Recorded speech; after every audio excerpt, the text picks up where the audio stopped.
भगवत गीता के दूसरे अध्याय में आपका स्वागत है। पहले अध्याय में हमने जाना अर्जुन मानसिक रूप से कमज़ोर है, वह सही गलत का फैसला नहीं कर पा रहे हैं। वो बुराई में भी अच्छाई को देखने में लगे हुए हैं। वो दुष्टों में भी अपनापन देख रहे हैं। उन्हें अपने गलत रिश्तेदारों की चिंता है। वहीं दूसरी तरफ श्री कृष्ण अर्जुन की दुविधा को मौन रहकर सुनते हैं। अब आगे दूसरे अध्याय में श्री कृष्ण अपनी दिव्य वाणी से अर्जुन को शरीर और आत्मा के तत्वों को समझाते हैं। सामाजिक कर्तव्य का पालन करते हुए अर्जुन को योद्धा धर्म और क्षत्रिय धर्म के भांति युद्ध करने को कहते हैं और मानव होने के नाते फल की आशा छोड़कर उसे अपने कर्म करने को कहते हैं। इसी अध्याय में श्री कृष्ण यह भी बताते हैं कि अपने भटके हुए मन को स्थिर कैसे रखना चाहिए। स्थिर बुद्धि वाले पुरुषों का आचरण कैसे होता है। हे मनुष्य, आज से 5000 साल पहले इतनी गहरी ज्ञान कोई साधारण मानव नहीं दे सकता। इसलिए श्री कृष्ण के दिव्य ज्ञान को सुनने के लिए तैयार हो जाएं। करुणा, दुख और आंखों में आंसुओं से भरे अर्जुन से श्री कृष्ण ने कहा, कुतस्तवा कस्मलमिदं विषमे समुपस्थितम् अनारया जुष्टं स्वर्गयं कीर्ति करम अर्जुन। हे अर्जुन, ऐसे विषम परिस्थिति में तुझे यह मोह कहाँ से हुआ? यह मोह श्रेष्ठ पुरुषों का आचरण नहीं होता। ना ही इससे स्वर्ग की प्राप्ति होती है और ना ही इससे कीर्ति प्राप्त होती है। हे पार्थ, इसलिए ऐसे समय में नपुंसक ना बनो। या कायरता तेरे योग्य नहीं, या तुझे शोभा नहीं देती। हे परंतप, अपने हृदय की तुच्छ दुर्बलता का त्याग करो, शस्त्र उठाओ और युद्ध करो। हे मधुसूदन, मैं रणभूमि में किस प्रकार अपने बाणों से भीष्म पितामह और द्रोणाचार्य के विरुद्ध लड़ूंगा, क्योंकि हे अरुसूदन, वे दोनों ही पूजनीय हैं। इन महानुभाव गुरुजनों को मारने से बेहतर भिक्षा मांगकर खाना अच्छा है, किंतु अर्थ तथा काम के लिए गुरुजनों को मारकर रक्तलिप्त भोग भोगना उचित नहीं है। हम यह भी नहीं जानते कि हमारे लिए युद्ध करना और ना करना इन दोनों में से कौन सा श्रेष्ठ है, अथवा यह भी नहीं जानते कि उन्हें हम जीतेंगे या हमको वे जीतेंगे। और जिनको मारकर हम जीना भी नहीं चाहते, वे ही धृतराष्ट्र के पुत्र हमारे सामने खड़े हैं। कायरता दोष से युक्त तथा धर्म के विषय में मोहित हुआ मेरा मन, मैं आपसे पूछता हूँ कि जो कल्याणकारक हो वो मेरे लिए कहिए, क्योंकि मैं आपका शिष्य हूँ, मैं आपके शरणागत हूँ। इसलिए मुझे शिक्षा दीजिए, मेरे लिए क्या करना श्रेष्ठ है।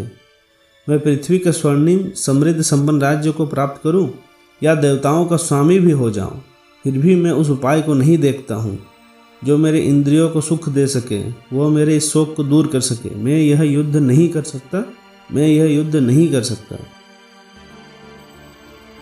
हे अर्जुन, तुम शोक ना करने वालों के लिए शोक कर रहे हो और परम ज्ञानियों की भांति बात कर रहे हो, परंतु जिनके प्राण चले गए हैं उनके लिए और जो जीवित हैं उनके लिए भी परम ज्ञानी पुरुष शोक नहीं करते।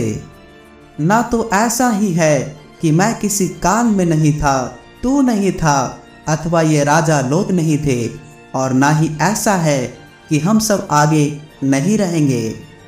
इस शरीर में जीवात्मा को कुमार, युवा और वृद्धावस्था, ये 3 अवस्थाएं प्राप्त होती है। ठीक उसी प्रकार जीवात्मा को यह शरीर त्यागने पर अन्य नए शरीर की प्राप्ति होती है। इसलिए धीर पुरुष को जीवित एवं मृत शरीर से मोहित नहीं होना चाहिए। हे कुंती पुत्र, 500 इंद्रियों और उसके उत्तेजक विषयों के संपर्क से सुख दुख का एहसास होता है। यह सुख दुख का अनुभव क्षण भर के लिए होता है। यह स्थायी ना होकर सर्दी तथा गर्मी की ऋतुओं के आने जाने के समान है। हे भरतवंशी, मनुष्य को विचलित हुए बिना सुख दुख और सर्दी गर्मी को सहन करना आना चाहिए। हे पुरुष श्रेष्ठ, जो सुख दुख को समान जानता है और जिसे इंद्रियों के विषय नहीं सताते, वह मोक्ष के योग्य हो जाता है, अर्थात उसके आत्मा का मिलन परमात्मा के साथ हो जाता है। जिसका नाश होता है वह असत्य है, जिसका नाश नहीं होता वह सत्य है। इस प्रकार इन दोनों का ही तत्वज्ञानी पुरुषों द्वारा देखा गया है। जो संपूर्ण जगत में व्यापक है वह अविनाशी है। कोई भी पुरुष अविनाशी का विनाश नहीं कर सकता। हे भारतवंशी अर्जुन, शरीर नाशवान है और इसमें रहने वाला जीवात्मा अविनाशी, अप्रमेय और शाश्वत है। अप्रमेय अर्थात इसे नापा नहीं जा सकता। यह अनंत है, यह बेहिसाब है। आत्मा शाश्वत है अर्थात यह सदा रहने वाला है, इसे कोई मिटा नहीं सकता। सिर्फ शरीर नष्ट होता है, आत्मा नहीं। इसलिए हे पार्थ, युद्ध करो। जो इस आत्मा को हत्यारा मानता है और जो सोचता है कि इसे मारा जा सकता है, वह दोनों ही इसे नहीं जानते, क्योंकि यह आत्मा वास्तव में ना किसी को मारती है और ना किसी के द्वारा मरती है। यह आत्मा ना तो कभी जन्म लेती है और ना ही कभी मरती है, ना ही यह फिर से जन्म लेती है।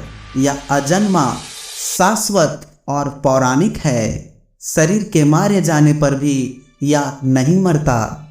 हे पृथ्वी पुत्र अर्जुन, जो मनुष्य इस आत्मा को अविनाशी, नित्य, अजन्मा और सनातन जानता है, वह कैसे इसको मार सकता है अथवा वह खुद इससे कैसे मर सकता है। जिस प्रकार मनुष्य पुराने वस्त्रों को त्याग कर नए वस्त्र धारण करता है, उसी प्रकार आत्मा पुराने शरीरों को त्याग कर अन्य नए शरीर को प्राप्त करता है। ना ही आत्मा को शस्त्र से काटा जा सकता है और ना ही अग्नि उसे जला सकती है। पानी इसे गीला नहीं कर सकती और हवा इसे सुखा नहीं सकती। यह आत्मा अटूट और अज्वलनशील है। इसे ना तो गीला किया जा सकता है और ना ही सुखाया जा सकता है। यह नित्य, सर्वव्यापी, शाश्वत, अपरिवर्तनीय, अचल और अनंत है। यह आत्मा को अदृश्य, अकल्पनीय और अविकारी कहा जाता है। इसलिए इस प्रकार आत्मा को जानकर तुम्हें किसी के शरीर के लिए शोक नहीं करना चाहिए। लेकिन यदि तुम मानते हो कि यह आत्मा हमेशा पैदा होती है और हमेशा मरती है, तो भी हे महाबाहो, तुम इस तरह शोक करने के योग्य नहीं हो। क्योंकि हे अर्जुन, जिसका जन्म हुआ है उसका मरण भी निश्चय है और जो मरता है वह अवश्य जन्म लेता है। अतः इस अनिवार्य विषय में शोक करना व्यर्थ है। हे अर्जुन, सभी प्राणी जन्म से पहले अदृश्य, अव्यक्त थे और मृत्यु के बाद भी अदृश्य, अव्यक्त रहेंगे। वह न जन्म से पहले दिखाई देते हैं और न मरने के बाद दिखाई देते हैं। केवल जन्म मरण के बीच मध्य अवस्था में दिखाई पड़ते हैं। तब इसमें शोक करने की कौन सी बात है। कुछ आत्मा को आश्चर्यजनक रूप से देखते हैं, कुछ इसे अद्भुत बताते हैं और कुछ आत्मा को अद्भुत के रूप में सुनते हैं, जबकि अन्य सुनने पर भी इसे बिल्कुल भी नहीं समझ सकते। हे अर्जुन, यह आत्मा सभी के शरीर में अवध है, कोई इसका वध नहीं कर सकता। इस कारण तुम्हें सभी के लिए शोक नहीं करना चाहिए। अपने क्षत्रिय धर्म का विचार करते हुए तुम्हें घबराना नहीं चाहिए। एक योद्धा के लिए, एक क्षत्रिय के लिए युद्ध करना ही उसका कर्म होता है और युद्ध करना ही उसका धर्म होता है। अपने योद्धा धर्म की रक्षा के लिए, मानव जाति के कल्याण के लिए युद्ध करना ही तुम्हारा कर्तव्य है। युद्ध करना ही तुम्हारे लिए कल्याणकारी है। हे पार्थ, स्वर्ग का द्वार रूपी यह युद्ध अपने आप उपस्थित हो गया है। भाग्यशाली क्षत्रिय को ही ऐसे युद्ध का अवसर मिलता है। यदि फिर भी तुम इस धर्म युद्ध का सामना नहीं करना चाहते, तब तुम्हारा कर्म और धर्म नष्ट हो जाएगा, तुम्हारी कीर्ति चली जाएगी और तुम्हें पाप लगेगा। हर कोई लंबे समय तक के लिए तुम्हारी बदनामी के बारे में बात करेगा और एक आदरणीय व्यक्ति के लिए बदनामी मौत से भी बड़ी होती है। यह सब महारथी तुमको कायर मानेंगे और जो तुमको बड़ा योद्धा मानते हैं उनकी दृष्टि में तुम तुच्छ हो जाओगे। तुम्हारे शत्रु तुम्हारी शक्ति की आलोचना करेंगे, तुम्हारी निंदा करेंगे। इससे अधिक दुख और क्या होगा। हे कुंती पुत्र, यदि तुम संग्राम में लड़ते हुए मर भी जाओगे तो स्वर्ग को प्राप्त करोगे, और यदि शत्रुओं को मारोगे तो पृथ्वी का राज्य भोग करोगे। इस कारण हे अर्जुन, उठो और दृढ़ संकल्प के साथ युद्ध करो। अपने कर्तव्य पालन हेतु युद्ध से मिलने वाले सुख दुख, लाभ हानि, जय पराजय, इन सबको समान समझो।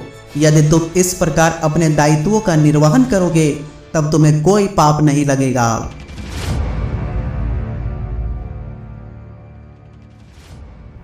गीता ज्ञान को लाइक करें, शेयर करें, इस वीडियो के सर्वश्रेष्ठ लाइन को कमेंट करें और हमारे चैनल सैपियंस वर्ल्ड को सब्सक्राइब करें।